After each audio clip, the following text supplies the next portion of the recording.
গাড়ি থামতেই আমার বুকের ভিতরে ধক ধক শব্দ বেড়ে গেল। চোখে পানি জমে উঠলো অজান্তেই। 8 মাস, পুরো 8 মাস আমি আমার পরিম্যামকে দেখিনি, অথচ প্রতিটা রাত তার স্বপ্নে চোখ ভিজেছে।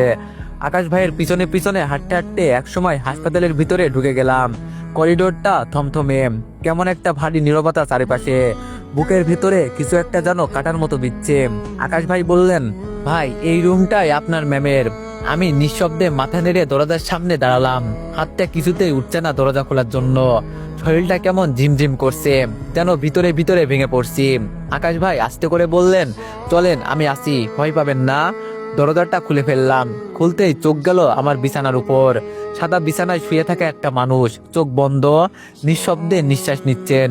চেনা সেই মুখটা, যেটা আমি দিনের পর দিন কল্পনায় আঁকতাম। কিন্তু আজ তিনি কোনো কথা বলছে না, চোখও খুলছেন না। কথা বলতেই আমার কণ্ঠ কেঁপে উঠলো। আমি বললাম, পরি ম্যাম। শব্দটা উচ্চারণ করতেই বুকের মধ্যে কেমন হাহাকার করে উঠলো। আমি ধীরে ধীরে ম্যামের পাশে গিয়ে দাঁড়ালাম। আমার হাত বাড়িয়ে ওনার কপালের চুলগুলো সোজা করে দিলাম। সেই স্পর্শে, সেই নিঃশ্বাসে চোখে পানি আর বাধা মানলো না। আমি ওনার হাতটা ধরলাম খুব আস্তে করে। হাতটা ঠান্ডা, নিঃশ্বাস। আমি ম্যামের কানের কাছে গিয়ে ফিসফিস করে বললাম, কেমন আছেন ম্যাম? কথাটা বেরিয়ে গেল বুকের অভিমান চেপে রাখা এক বিশাল কষ্টের ভেতর থেকে। তারপর আবার বললাম, জানেন ম্যাম, আমি তো প্রতিদিন আপনার অপেক্ষায় ছিলাম। আপনি তো একবারও ফোন করেননি, একবারও বলেননি পিতৃ স্বপ্নচারী তুমি কেমন আছো। আমার গলা কেঁপে কেঁপে উঠছিল, কথাগুলো আর ঠিক মতো বলা যাচ্ছিল না। চোখ দিয়ে পানি পড়তে লাগলো চুপচাপ। আমি ম্যামের পাশে বসে পড়লাম, হাতটা শক্ত করে ধরলাম। তারপর আবার বললাম, আপনার এত নিঃশব্দ হয়ে যাওয়াটা আমার সহ্য হয় না ম্যাম। আপনি তো এমন ছিলেন না, আপনি তো আমার সবকিছু ছিলেন। আপনাকে একদিন এসএমএস না করলে আমার উপর আপনি রেগে যেতেন।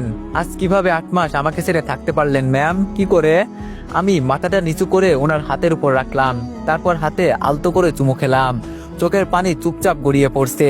তারপর আমি মুখটা তুললাম খুব ধীরে, কপালের চুলগুলো সরিয়ে দিয়ে ওনার কানে ফিসফিস করে বললাম, প্লিজ একবার শুধু চোখ খুলে দেখেন ম্যাম, আমি এসেছি, আপনার পিচ্চি স্বপ্নচারীটা।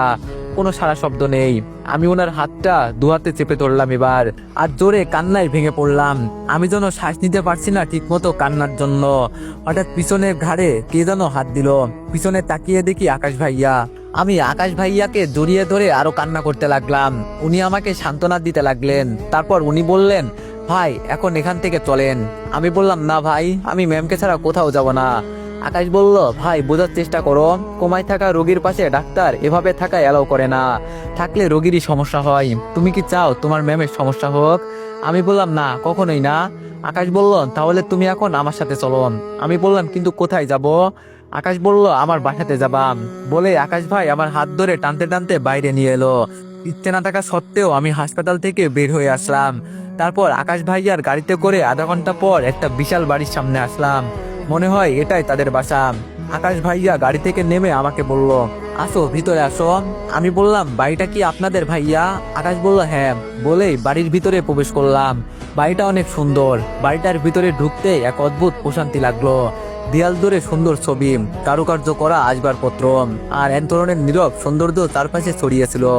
আমি একটু কেমন যেন হকচকিয়ে তাকিয়ে থাকলাম। তখনই আকাশ ভাইয়া বললেন, আরে দাঁড়িয়ে আছো কেন, ভিতরে এসো। দরজার সামনে দাঁড়িয়ে ছিলেন একজন মহিলা, পরিপাটি করে শাড়ি পরা, হাতে একটা ছোট্ট মেয়ের হাত ধরা। আকাশ বলল, উনি আমার ওয়াইফ নিলাম, আর এটা আমার মেয়ে তিশা। আমি একটু সংকোচ নিয়ে সামনে এগিয়ে সালাম দিলাম, আসসালামু আলাইকুম ভাবি। নীলা বলল, ওয়ালাইকুম আসসালাম। তারপর মুচকি এক হাসি দিয়ে বললেন, বসুন, আপনিই তো রাকিব।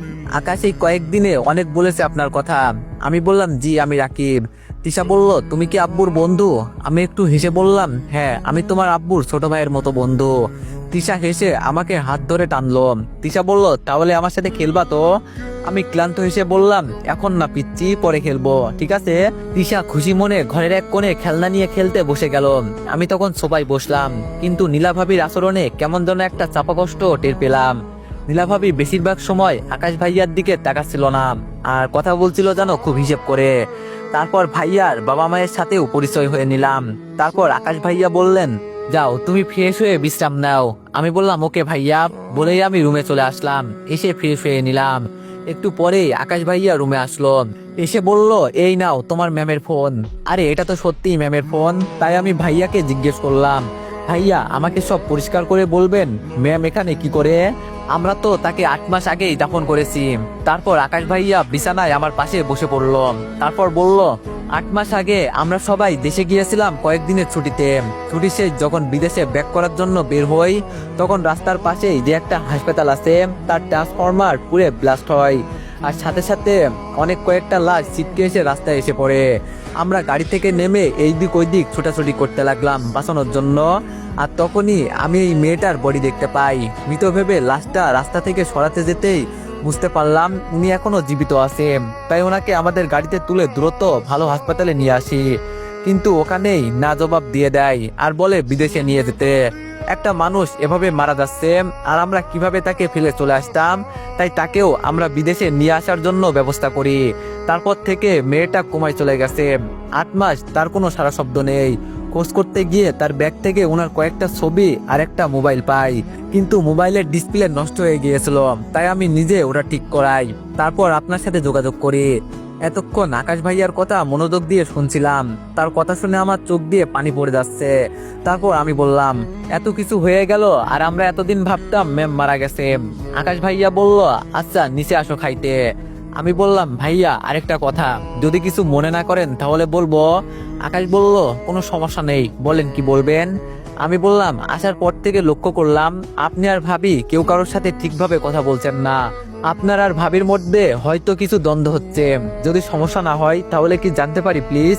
আকাশ ভাইয়া কিছুক্ষণ চুপ করে রইলেন। তারপর চোখ মাটির দিকে নামিয়ে বললেন, সবকিছু বলতে পারি না ভাইয়া, কিন্তু এমন একটা সময় আসছে যখন দুইজন মানুষ একই ছাদের নিচে থেকেও মনের মধ্যে দূরত্ব তৈরি করে নেয়। আর সেই দূরত্ব দিনে দিনে দেয়াল হয়ে দাঁড়ায়। আমি বুঝে গেলাম আকাশ ভাইয়ার কথার গভীরে অনেক না বলা কথা জমে আছে।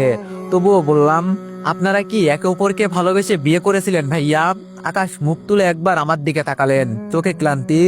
আকাশ বলল, ভালোবাসা তো ছিলই ভাই, এখনো আছে। তবে বিশ্বাস তো কাচের মতো, একবার ভাঙলে আর আগের মতো হয় না। আমি কিছুক্ষণ চুপ করে থাকলাম। তারপর সাহস করে বললাম, ভাবি কি আপনাকে ভুল বুঝেছেন কোনো কারণে? আকাশ একটু হেসে মাথা নাড়ালেন। আকাশ বলল, শুধু একটু না, আমি নিজেই পরিষ্কার করিনি। এক রাতে অফিসের এক মেয়ে মেসেজ করে বলছিল একটা স্কলারশিপ নিয়ে সাহায্য লাগবে। মেয়েটা আমার পুরনো এক ছাত্রী ছিল। সমস্যা হচ্ছিল পেপারস পাঠাতে। আমি সাহায্য করছিলাম। তারপর মেয়েটা টিপ দেওয়ার জন্য কফি শপে দেখা করতে বলছিল, কিন্তু নীলা ওই মেসেজটা দেখে ফেলে আর ভুল বুঝে ফেলে। আমি বললাম, আপনি সেটা ভাবিকে বলেননি কেন? আকাশ বলল, সত্যি বলতে ভয় পেয়েছিলাম। বললে হয়তো ভাবতো আমি মিথ্যা বানাচ্ছি, আবার না বললেও মনে করতো আমি কিছু লুকাচ্ছি। মাদের অবস্থাটা খুব জটিল ভাই। আমি চুপ থাকলাম আর সেই চুপটাই আমাদের মধ্যে দূরত্ব আনলো। তারপর হঠাৎ একটা দীর্ঘশ্বাস ফেললেন। আকাশ বলল, সে আজকাল আগের মতো হাসে না, চোখে চোখ রাখে না, আমার সাথে ঠিকভাবে কথা বলে না, শুধু তিশার মুখের দিকে তাকিয়ে এই বাসায় আছে। আর আমি ওকে কোনো প্রশ্ন করি না।